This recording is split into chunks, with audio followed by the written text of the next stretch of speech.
Soviet संघ को बिखरे हुए महज 8 साल ही हुए थे। तभी व्लादिमीर पुतिन साल 2000 में 26 मार्च को रूस के राष्ट्रपति बने। अब पुतिन 73 वर्ष के हो चुके हैं और अब भी वह रूस के राष्ट्रपति हैं। अमेरिका में इस दौरान 5 राष्ट्रपति बदल चुके हैं। राष्ट्रपति के रूप में पुतिन 7 बार अमेरिका का दौरा कर चुके हैं। अब जब अमेरिका में डोनाल्ड ट्रंप दोबारा राष्ट्रपति बने हैं, तो रूस के लिए उन्होंने कहा है कि रूस ने दूसरे विश्व युद्ध में अमेरिका का साथ दिया था और इसे भुलाया नहीं जा सकता। लेकिन ट्रंप ये भूल गए कि दूसरे विश्व युद्ध को खत्म हुए 80 साल होने जा रहे हैं और इन 80 सालों में बहुत कुछ बदल चुका है।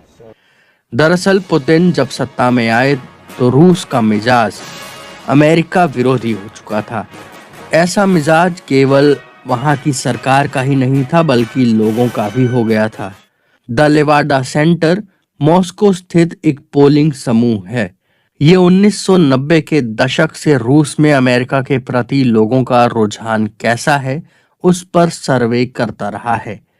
ऐसा नहीं है कि रूस के लोगों का रुझान शुरू से ही अमेरिका विरोधी था।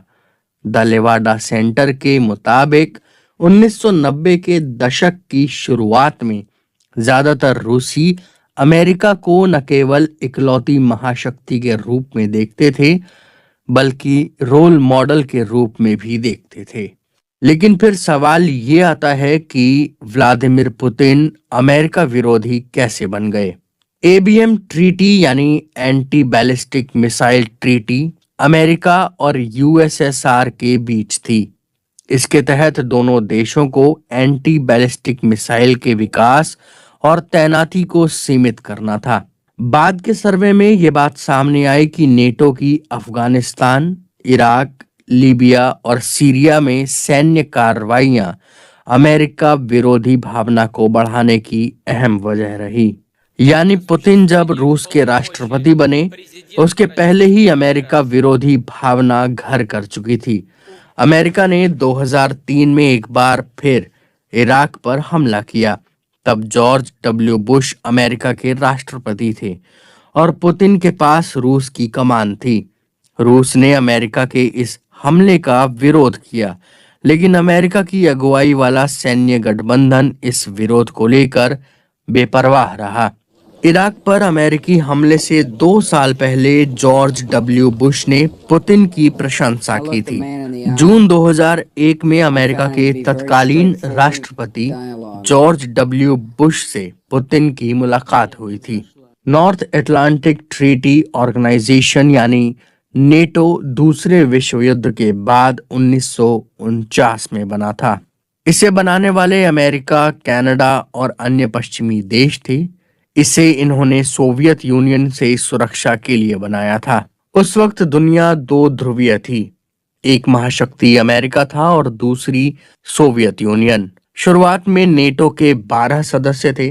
नेटो ने बनने के बाद घोषणा की थी कि उत्तरी अमेरिका या यूरोप के इन देशों में से किसी एक पर हमला होता है तो इस गठबंधन में शामिल सभी देश अपने ऊपर हमला मानेंगे। ऐसा नहीं है कि पुतिन राष्ट्रपति बनने के बाद से ही नेटो विरोधी हो गए थे। पुतिन से साल 2000 में 5 मार्च को बीबीसी के डेविड फ्रॉस्ट ने एक सवाल पूछा था। सवाल ये था, नेटो को लेकर आप क्या सोचते हैं? नेटो को आप संभावित साझेदार के तौर पर देखते हैं या एक प्रतिद्वंदी या फिर दुश्मन के तौर पर? इसके जवाब में पुतिन ने कहा था, रूस यूरोप की संस्कृति का हिस्सा है। मैं खुद अपने देश की कल्पना यूरोप से अलगाव में नहीं कर सकता। हम इसे ही अक्सर सभ्य दुनिया कहते हैं। ऐसे में नेटो को दुश्मन के तौर पर देखना मेरे लिए मुश्किल है। मुझे लगता है कि इस तरह का सवाल खड़ा करना भी रूस या दुनिया के लिए अच्छा नहीं होगा। इस तरह के सवाल ही नुकसान पहुंचाने के लिए काफी हैं। अब सवाल ये है, जब पुतिन ने शुरुआती दौर में ये कहा था तो फिर अब उन्हें नेटो से चिढ़ किस बात की है? जॉर्ज रॉबर्टसन ब्रिटेन के पूर्व रक्षा मंत्री हैं।